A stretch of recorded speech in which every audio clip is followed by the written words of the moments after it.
es el primer largometraje que dirige Kristen Stewart, que Paula se ríe de mí porque dice que digo Stewart y me ha puesto aquí Stewart. Yo intento siempre ayudar a las personas. Paula es una dictadura que no del lenguaje y está protagonizada por Imogen Inputs.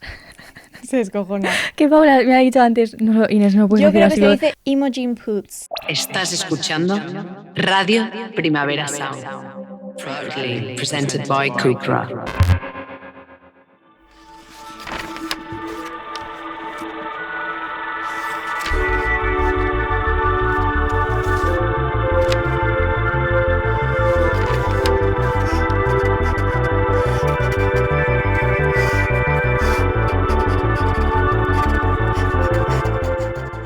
Paula.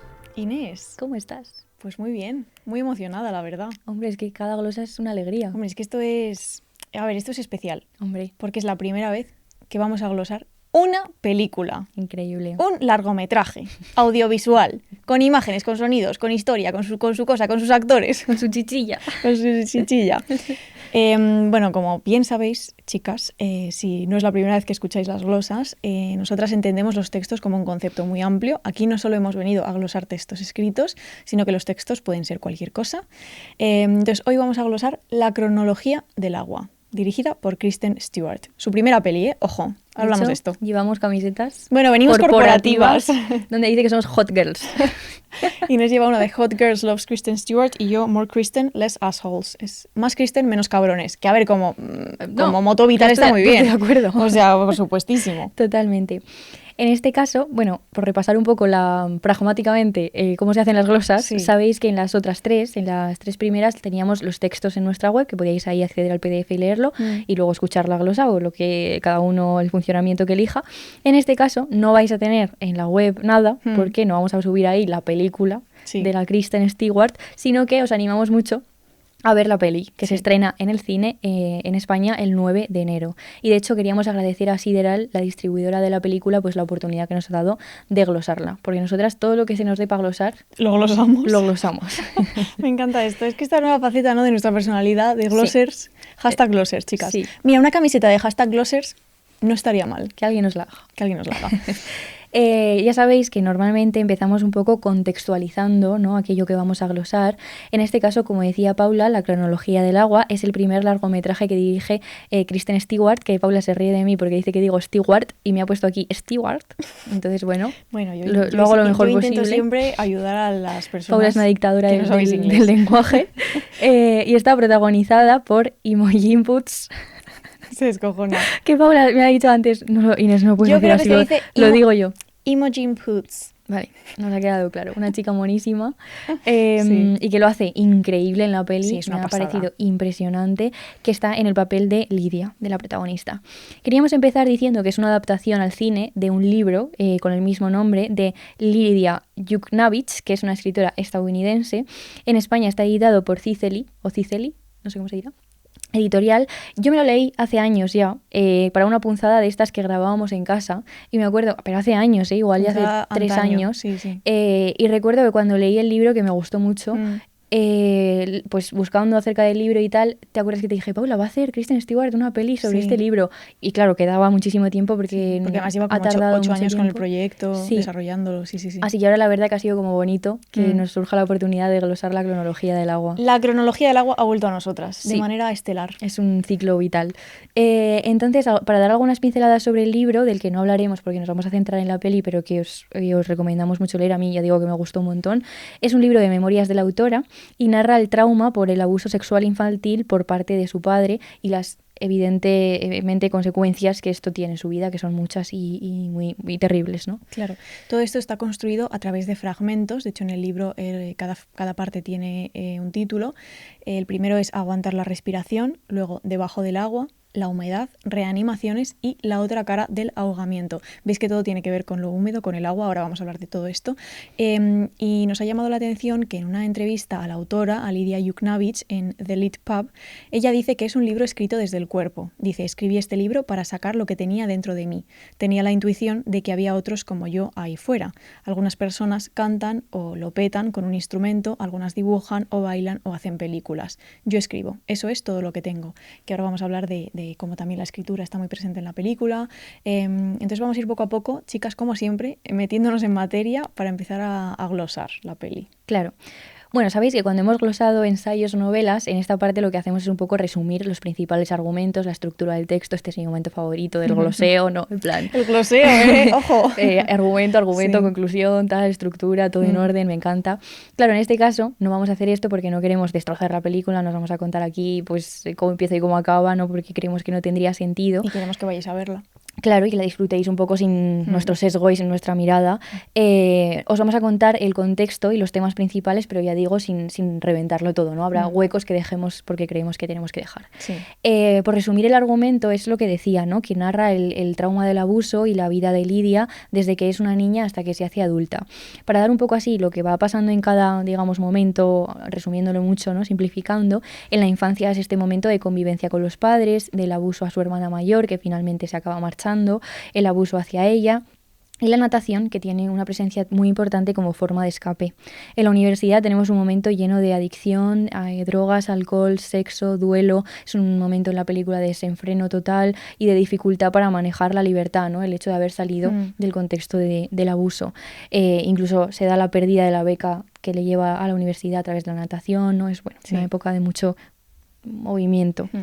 Y luego ya al final de la peli, diríamos, o en el tercer momento, sería este encuentro de Lidia con la escritura, ¿no? Los primeros textos, el encuentro de un refugio y de una calma que va llegando muy poco a poco, y el viaje que hace en realidad, que es un poco el viaje de toda la película, ¿no? El viaje a convertirse en escritora. Claro, porque la película está basada eso, en unas memorias de una escritora, ¿no? Entonces, la cronología del agua la podríamos definir como una anábasis, como un viaje ascendente desde un sitio muy oscuro, evidentemente, que es el sitio del abuso, hacia un lugar, bueno, un poco más luminoso y un poco más sosegado. No os vamos a contar exactamente cómo sucede esto. Es que risa, ayer estábamos en casa hablando de la peli y me dice Paula, es una anábasis. Y digo, ¿Paula? ¿Uy? ¿No? Y esta palabra griega... sorprendiéndose de que sé cosas. No, porque me parecía precioso y pensé, ¿por qué no lo ha puesto en el guión? Dije, ponlo ahora mismo. Honestamente, porque se me ocurrió en ese momento. Claro. Y luego estábamos hablando de los flashbacks y yo, Inés, si no quieres decir flashbacks, puedes decir analepsis. Y me miraba en plan, ¿qué te ha dado hoy por el lenguaje como literario, así como de... No, pero yo sé que esto lo hacen mucho los señores y en realidad yo estoy muy a favor de estas cosas, ¿no? Sí, Como de, entiendo. ¿por qué estamos usando una palabreja en vez de usar una palabra que tenemos preciosa y tal? Sí. En este caso, Paula. Ya, entre flashbacks y analepsis es verdad que... Por Dios bendito. Solo estéticamente deberíamos volver al griego, ¿no? Hombre, total. Sí, estoy de acuerdo. Por contaros un poco acerca de la estructura de la película, como ha dicho Inés, partimos de la infancia de Lidia y avanzamos cronológicamente, van pasando los años, pero es verdad que hay muchas analepsis, hay muchas vueltas a la infancia, al pasado, y esto tiene mucho que ver con el estilo que tiene la película, porque, claro, os vamos contando un poco de qué va, pero de verdad, chicas, no os podéis hacer la idea de la sensación que se tiene viendo la peli, porque es un estilo muy concreto que tiene mucho que ver con lo fragmentario, con lo sensorial, con la memoria, ¿no? Con estas cosas de volver al pasado. De hecho, hemos leído una crítica a la película en Fotogramas de Manu Yáñez y allí él define la cronología del agua como una adaptación fragmentaria y sensorial, que creo que son dos muy, muy buenos adjetivos para señalar la película. Y tenemos distintos elementos y niveles de la narración. Por ejemplo, al principio de la peli aparece una voz en off que describe el film como una serie de fragmentos, repeticiones y formaciones. Esto es súper interesante y súper importante a la hora de ver la película, porque se mezclan muchas cosas. Hay textos que Lidia va escribiendo y que leemos directamente en los folios, o sea, cuando ella escribe a lápiz, la cámara enfoca el folio. Escuchamos también ese rasgar del lápiz contra el folio que puede ser incluso incómodo, ¿no? Hay un montón de sonidos, porque Kristen Stewart no solo se sirve de la imagen para construir todo este abanico de sensaciones bastante abrumadoras, evidentemente la historia que está contando no es una historia fácil de narrar, y entonces el sonido juega también un papel súper importante porque la película está llena de murmullos, de frases repetidas, de bucles, de palabras que tiene un poco, o sea, que tiene mucho que ver con cómo funciona el trauma y con cómo funciona también la memoria, ¿no? Claro, y todas estas imágenes que vienen a través de fragmentos que retratan el trauma y que vuelven de manera constante como una especie de parpadeo. De hecho, nos parecía que tiene una especie de carácter impresionista, como con flashes, escenas, elementos que se superponen, ¿no? Es como pintar un cuadro con brochazos amplios, de colores rápidos, que muestran a veces además estos detalles a los que vuelve continuamente a lo largo de la película. Por ejemplo, un papel pintado pintado de la pared, una esquina sucia de una casa, la sangre que se cuela por el desagüe, que aparece al principio de la peli, pero muchas más veces, la boca abierta de una niña muy pequeña, el humo de un cigarrillo. Hay muchos planos estos que decía Paula de Lidia escribiendo en un cuaderno, ¿no? Con el lápiz. Y entonces es como sensación, es una experiencia visual muy interesante, a ratos dura, que te sacude y te sumerge en un universo muy concreto que tiene estas texturas, sonidos, ¿no? Y escenas para contar la historia. Claro, de hecho a mí me pasa que la hemos visto en casa, evidentemente, porque nos la han mandado para que podamos hacer esta glosa, y tengo muchas ganas de verla en cine porque creo que es una película que se disfruta mucho en la pantalla grande, porque a mí ya en casa me sacudió mucho. Digo, jolín, en una sala de cine donde puedas escuchar el sonido, el crepitar, ese rasgueo del lápiz. No sé, me apetece también experimentarlo así. Es muy impresionante visualmente. Sí. De hecho, yo creo que lo hemos comentado mucho tú y yo, que o sea, es una de las películas más bonitas que yo he visto en mi vida. O sea, es precioso. Sí, sí. Los planos de su cara, la luz, la forma de grabar que luego buscamos porque nos parecía tipo un poco antigua, ligada al tipo de grabación de Super 8 y así. Sí. Es preciosa, es preciosa. Que también es... Y luego es horrible. Claro, o sea, pero creo que hay un juego con eso como impresionante porque te está narrando a través de lo sublime estéticamente, de lo más bello, el horror más absoluto. Por ejemplo, hay planos de la casa que son me parecen muy oníricos y muy muy rosas, muy cálidos. Sí, pero claro, y luego tú la sabes casa, que ahí... Bueno, claro. Porque te está contando al mismo tiempo lo que está pasando en esa casa. Claro, las habitaciones, cuando la madre sale de la habitación, los sonidos que salen de las habitaciones, que no los vemos, pero lo escuchamos. Claro. Es como la mezcla entre lo precioso y lo terrible. Sí, me parece impresionante. Funciona muy bien. Sí, que he leído algunas críticas sobre la peli que dicen, parece un videoclip, no sé qué, porque sé que hay mucha gente, yo no sé de cine, evidentemente, esto que lo hagan los críticos de cine, ¿no? Que dice... que parece un videoclip demasiado preciosista, pone la estética por encima, pero a mí me parece súper impresionante eso, cómo confluyen dos inteligente cosas. También contar una historia terrible desde lo bello, desde también lo estético, digamos, ¿no? Porque, claro, la sensación que le produce al espectador precisamente es de choque. Sí. Entonces podemos justamente preguntarnos por qué utiliza Kristen Stewart así estos elementos, y creemos que es una manera muy lista y certera también de narrar tanto un trauma como cómo funciona la memoria respecto al trauma. O sea, cómo funciona una memoria traumatizada, porque al final la historia un poco es Lidia contándonos lo que ha vivido, y hay pues eso, fijación con ciertos detalles y ciertos patrones que se repiten, cosas que a ella se le quedan clavadas inevitablemente. De hecho, hay una escena al principio de la peli en la que la voz dice: pensé en comenzar desde el principio, pero no es así como lo recuerdo, es más bien una serie de fragmentos, repeticiones, una formación de patrones. Entonces, podríamos entender la memoria como algo que persigue a Lidia allá donde va, la memoria conformada por este abuso por parte de su padre. Están estos flashes de escenas que pasan muy rápido, como fogonazos, y que provocan, o por lo menos a mí me provocaban, una sensación como de congoja, porque actúan, creo, para el espectador casi como una amenaza, ¿no? Como un aviso. En los momentos en los que ella pues ya está quizás en otro sitio que no es la casa y el núcleo familiar, de repente el pasado vuelve y vuelve como un flash. Bueno, entonces es casi un aviso, ¿no? Un cuidado que no se ha ido todavía. Justo. Y de hecho en la universidad, que es el momento en que ella consigue salir de ese sitio, que es su única voluntad, ¿no? Salir de ahí, lo que podrías esperar que fuera una liberación entendida en el sentido más bonito o más apetecible de la libertad, se convierte justo en una vuelta, o sea, una imposibilidad de salir de ahí, ¿no? De eso que aparece todo el rato y que no es capaz de olvidar. Sí, a mí también me daba la sensación con todo el tema del agua, que evidentemente está muy presente y ahora lo vamos a hablar más. Creo que justamente esta amalgama de escenas muy fragmentarias y muy breves, lo que buscan es precisamente que el espectador se sienta un poco debajo del agua, ¿no? Como que estás nadando en ese líquido espeso que tiene todos estos elementos que a veces son muy bellos.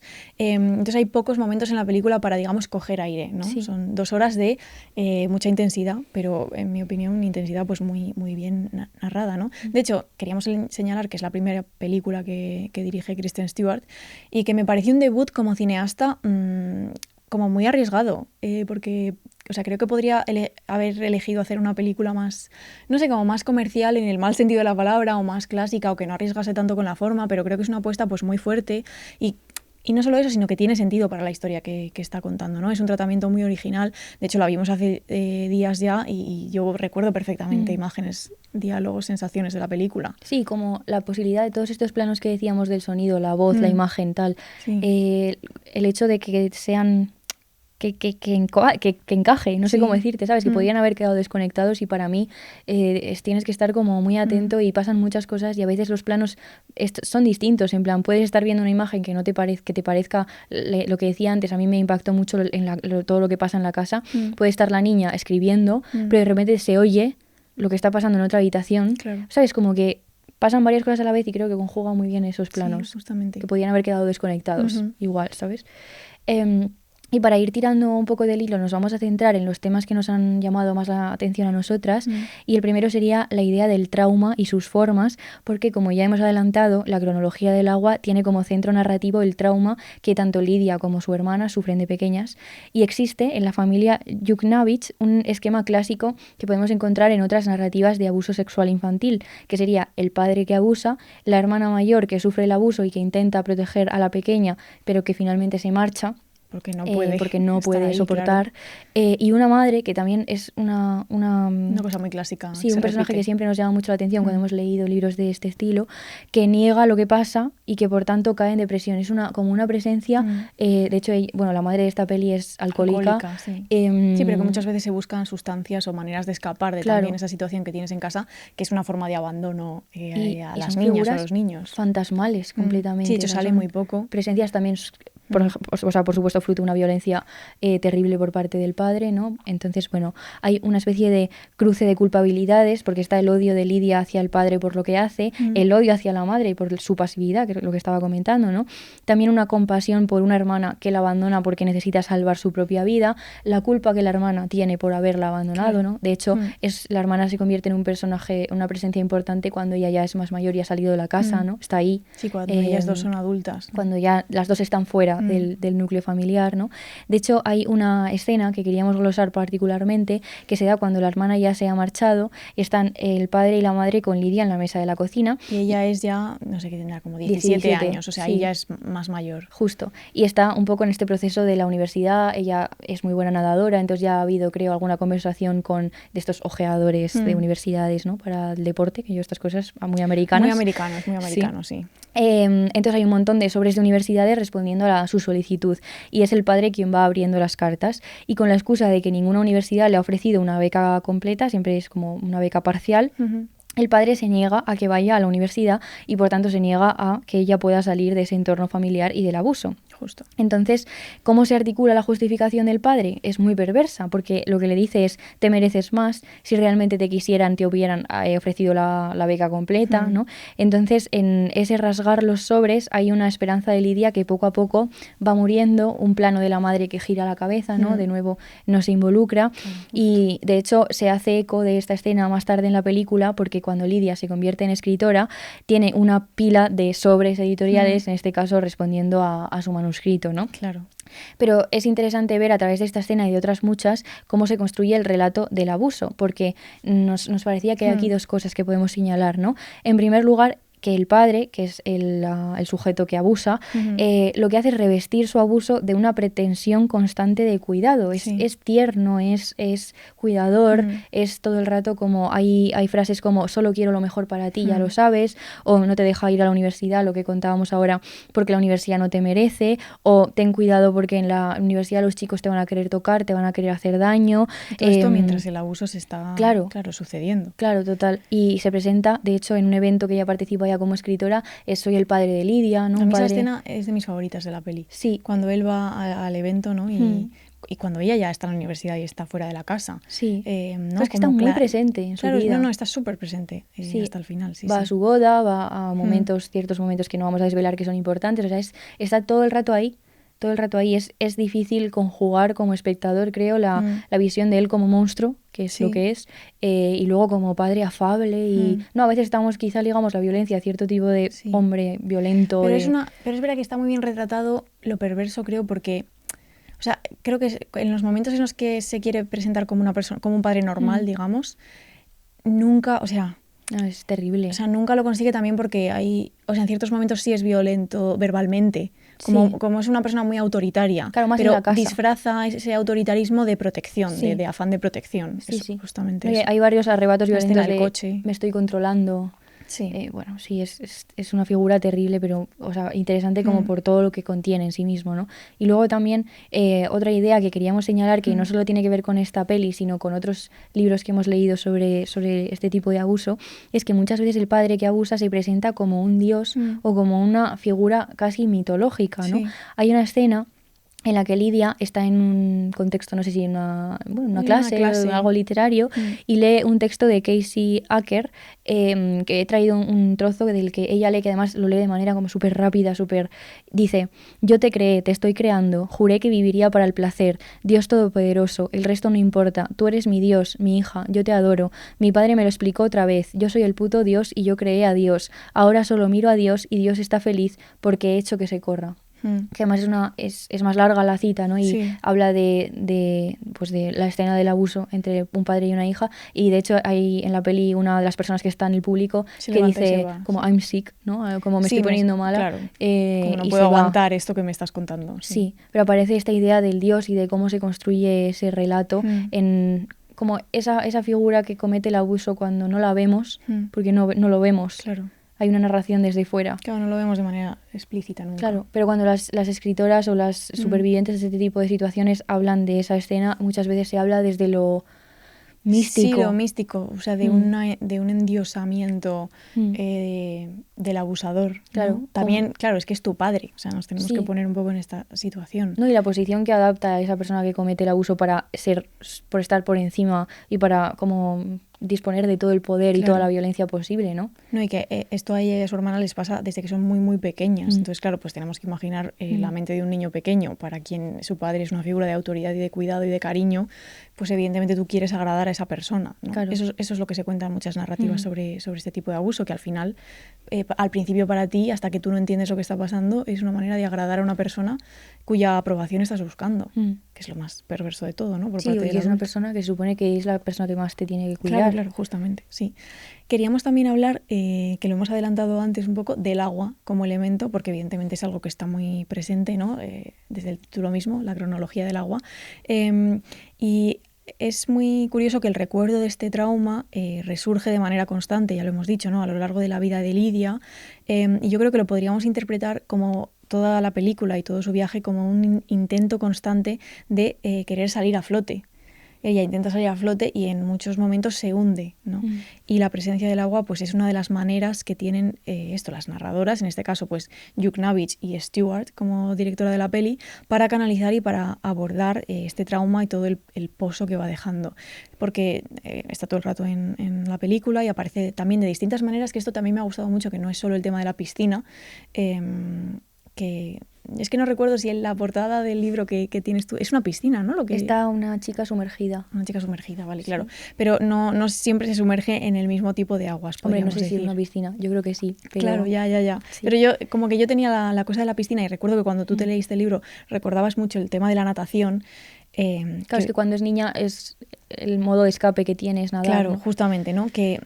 Pero aparecen otro tipo de aguas, ¿no? Y entonces nos preguntábamos que quizás haya una distinción entre la piscina y entre el mar o un lago concreto que también aparece en la infancia y en otros momentos de la vida de Lidia, porque podríamos pensar la piscina como un agua domesticada, digamos, mientras que el mar y el lago son aguas naturales, son aguas salvajes. Entonces, ¿hay alguna diferencia en la manera en la que Lidia se relaciona con estos dos tipos de aguas, digamos? Entendemos la piscina como una forma de escapatoria, justo lo que decía Inés.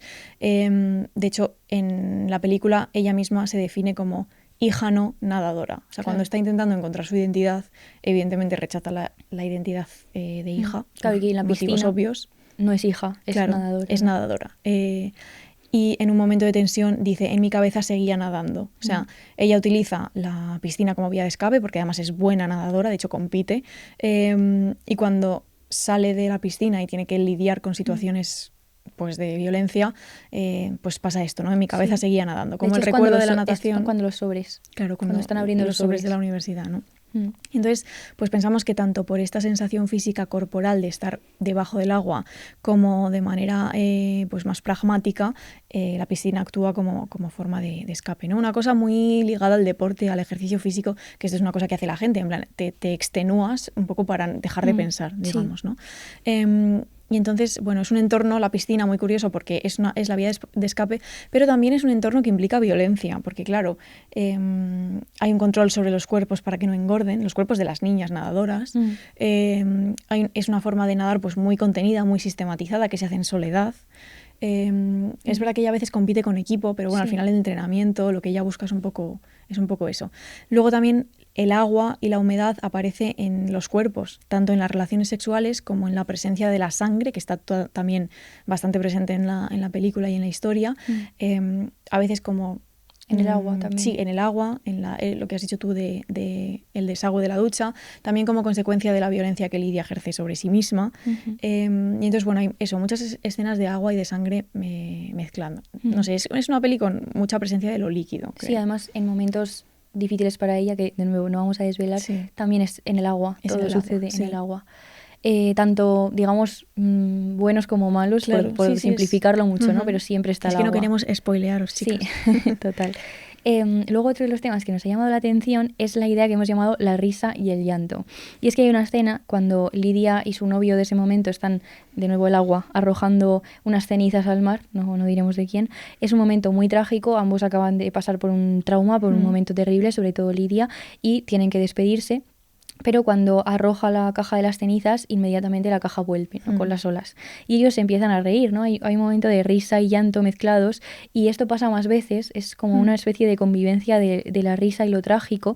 Y en este aspecto, lo curioso es que como espectadores tú, cuando se ríen, no te relajas, ¿no? Claro. No hay un relajamiento, un respirar por esta cosa de se está riendo, o podríamos pensar cuando Lidia está bien, porque es la sensación de que el trauma está ahí acechando en todo momento, ¿no? Justo. Y esto se ve genial en los gestos de ella, porque hay muchos momentos donde sonríe, de hecho hay unos planos de su cara, es que tiene una cara como una sonrisa y de repente... súper expresiva. Sí, y la sonrisa se apaga, ¿no? Como que ves la... Eso pasa todo el rato. Sí, ves la oscuridad, cómo de repente aparece el dolor, ¿no? O lo que hay detrás. También hay momentos de risa, podríamos decir histérica, en el sentido de que es una risa como totalmente descontrolada y no una risa agradable, ¿no? Sí. Se nota que es una risa como de desesperación o así. Pues en muchos casos después viene justamente la tristeza, ¿no? Y recogiendo el motivo del agua y trayéndolo para pensar esto, nos parece que hay algo que tira de Lidia hacia abajo todo el rato, ¿no? Que el trauma funciona como un peso que lleva a ella una piedra atada al tobillo, y su vida es una especie de piscina o lago gigante en la que parece que se va a ahogar o que se puede ahogar en todo momento, ¿no? Lo que decías antes de salir a flote, hay momentos en que parece que sale a flote y rápidamente pues hay un tirar hacia abajo. Claro, justamente que la hunde otra vez. El último de los temas que habíamos elegido para glosar es el tema de la escritura, porque también está muy presente en la película, realmente desde el principio, porque ella desde niña escribe y luego pues eso se va transformando en una cosa más, no quiero decir más seria, pero bueno. No, que ocupa un lugar más importante. Sí, ocupa un lugar más importante, ¿no? Y también creemos que la película relata muy bien los relatos que se construyen en torno al trauma, porque el padre de Lidia, pues como eso, lo que decíamos, ¿no? Como abusador y principal cuidador, además de la hermana, que también la cuida mucho, porque la madre... Ay, esa señora no está cuidando a nadie, la verdad.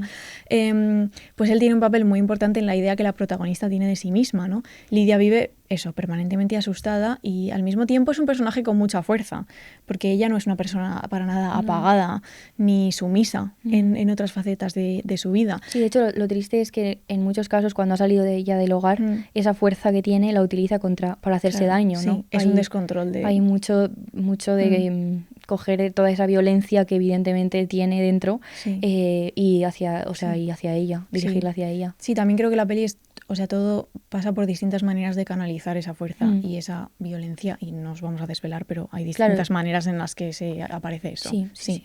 Y entonces hay una especie de equilibrio todo el rato, de oscilación entre esta vulnerabilidad y fragilidad extremas y esta posibilidad de violencia, tanto hacia sí misma como también hacia los otros.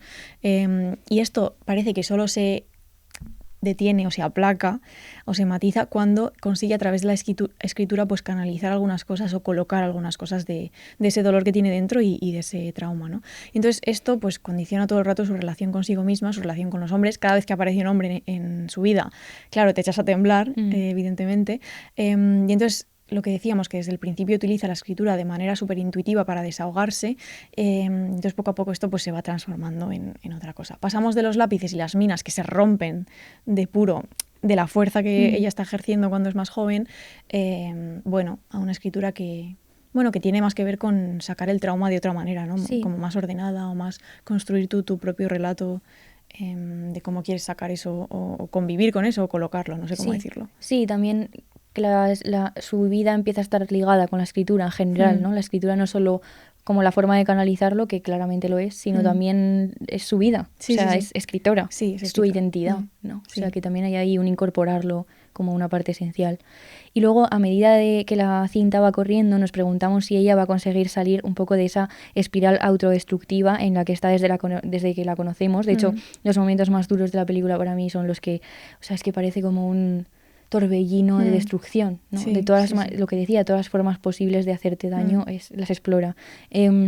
Y vemos que hay momentos luminosos, por el contrario, ¿no? Cuando otras personas, sobre todo amigos, amantes o maestros, concretamente un maestro, ¿no? Que veréis que tiene un papel fundamental en la peli y en su vida, pues consiguen convencerla de que merece la pena que viva y que escriba.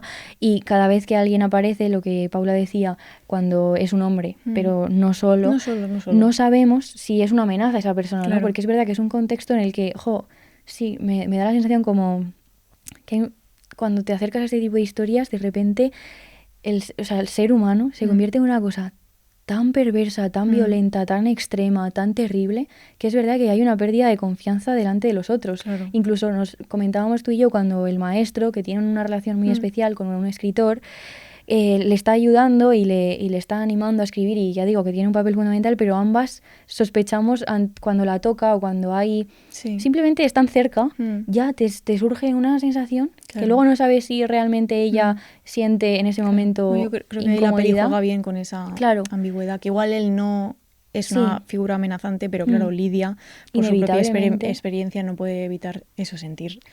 Sí, no sé, o cierta sensación de amenaza o por lo menos suspicacia Sí, que tú como espectador también lo sientes, también estás así, absolutamente. O sea, es inevitable, ¿no?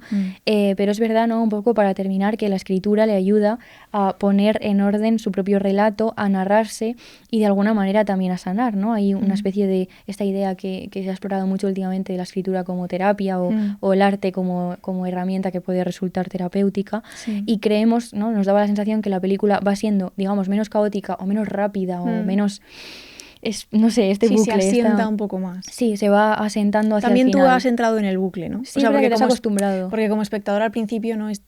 Yo que sé, los primeros 10 minutos es como, uy, cuántas cosas me estás dando, ¿no? Luego ya todo vas entendiendo y todo se coloca, pero... Entonces también pasa esto, ¿no? Que te acostumbras. Pero sí, yo creo que es verdad que podemos decir que la segunda mitad de la peli pues tiene otro ritmo. Sí, ¿no? Y es verdad que vas viendo cómo su vida y ella misma a través de la escritura consigue ordenar, poner en su sitio y ir colocando ciertas cosas, ¿no? De hecho, las escenas del final, no voy a decir tampoco con quién ni cómo, pero son mucho más sosegadas, incluso con la presencia del padre. Que siga estando ahí. Terrorífico. Pero ya veréis, ¿no? Cuando lo veáis entenderéis un poco todo esto, ¿no? Pero el ritmo es muy importante y se va un poco, va variando mucho a lo largo de la peli. Y ya para terminar, queríamos ir un poco más allá de la propia peli o de este texto para poner en conexión esto que hemos glosado con otros textos que nos parece que dialogan bien con él, ¿no? Y aquí es verdad que hemos elegido 3 libros. Nosotras no, un texto es otras cosas, pero es que es verdad que se nos han venido automáticamente a la cabeza. Sí, pero bueno, Kristen Stewart, en fin... un 10. Un 10, será también muy lectora porque en la cronología del agua yo creo que lleva agarrada ese libro desde que está intentando, como desarrollando el proyecto. O sea, yo creo que ella aprobaría. Kristen, que la tenemos en la camiseta. Kristen, more Kristen. Es que es verdad que ella es una tía guay, ¿no? Es genial. Es bastante, sí, es una tía muy molona. Que venga a España a presentar la peli o algo. Eso. Que yo no le puedo saludar porque le diría a Kristen Stewart. Sí, es verdad. ¿Qué tal? ¿Cómo estás? Te diría... Y ella me diría, pues genial. Pues chica, soy directora de cine. Es que, ¿qué más? Es perfecta, la verdad. ¿Qué más quiero en la vida? Y soy Kristen Stewart. Es que no aspiramos a nada más. Entonces, los libritos. Queríamos recomendaros que este es un libro que recomendamos hasta la saciedad siempre que surge temas de abuso sexual infantil, que es Caer es como volar, de Manon Uphoff, que está en Gato Pardo. Yo ya espero, chicas, si lleváis un tiempo con nosotras, que os hayáis leído ya esta novela, porque también narra un abuso sexual infantil por parte de un padre, y también habla, y además muy bien, de esta relación muy compleja y muy ambigua que una niña abusada puede desarrollar con su maltratador, ¿no? Cuando el maltratador es su padre, efectivamente. Claro. Y habla mucho del tema de endiosar y de lo místico, y ella en el libro creo que conecta la figura de su padre con el Minotauro, sí, ¿no? Hace justamente esto del laberinto y bueno, es muy interesante. Sí, se entiende bien como una niña, que claro, es que es una niña, y intentar entender algo que creo que incluso como adultos cuesta mucho entender, sí. Pues recurre quizá a lo mágico, a lo mitológico, para poder encajar esa cosa. Sí, para sobrevivir también. Justo, esa cosa terrible que le está sucediendo, ¿no? También queríamos recomendar otra recomendación que, madre mía, nos ha hecho aquí ni nada, Heredarás la tierra, de Jane Smiley, que está editada en Sexto Piso, que también es, es una reescritura de Rey Lear, de Shakespeare, que nosotras hemos hecho muchas cosas hemos hecho con esto. Es que Rey Lear mola mucho. Amo Heredarás la tierra, es que lo amo. Sí. Me lo he leído igual 3 veces, lo amo, es que es perfecto también. Un gran libro. Y bueno, también hay dinámicas familiares que nos han recordado a la cronología del agua, no vamos a decir por qué, porque aquí no hay que reventar las historias, pero os animamos mucho a leerlo. Y el agua también tiene muchísima presencia en Heredarás la tierra. Es muy cierto esto, mira, sí, no había yo el agua subterránea, pero el agua. Sí. El agua subterránea, sí, es verdad. Están muy conectados. Tenemos que repetir ese taller, Inés, sí, el de Rey Lear. Yo lo haría por mí, no por la gente. No, pero es que es las mejores así comparativas que hemos hecho. Y luego, evidentemente, queríamos recomendaros un libro que ya conocéis de sobra, que es Lolita, de Nabokov, porque cuando estábamos hablando sobre la película, ayer además, que estábamos comentando así, retocando el guión, los últimos detalles, decíamos, jolín, no sabemos realmente qué es lo que piensa el padre, ¿no? Porque esto está, ¿no?, muy pegado a Lidia, pero bueno, podemos intuir, ¿no?, que el padre se ve a sí mismo no como un monstruo, como un buen padre, si no, ¿cómo vives con eso? Y yo dije, joder, es que el relato mejor que se ha hecho nunca sobre cómo un abusador de niñas justifica su propia existencia, lo que está haciendo es Lolita, de Nabokov. Entonces, bueno, y que Inés te lo tienes que leer. Ya no lo he leído. Porque creo que es un libro que te gustaría y que te pega Nabokov por las cosas que te gustan y por cómo está escrito y lo bien que escribe. Así que, chicas, 9 de enero se estrena La cronología del agua. Id al cine, igual nos veis por allí. Posiblemente.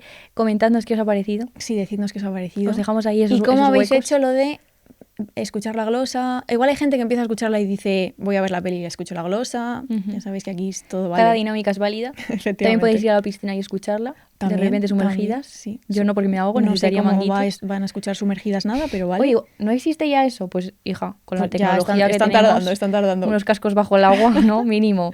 Ya, es verdad.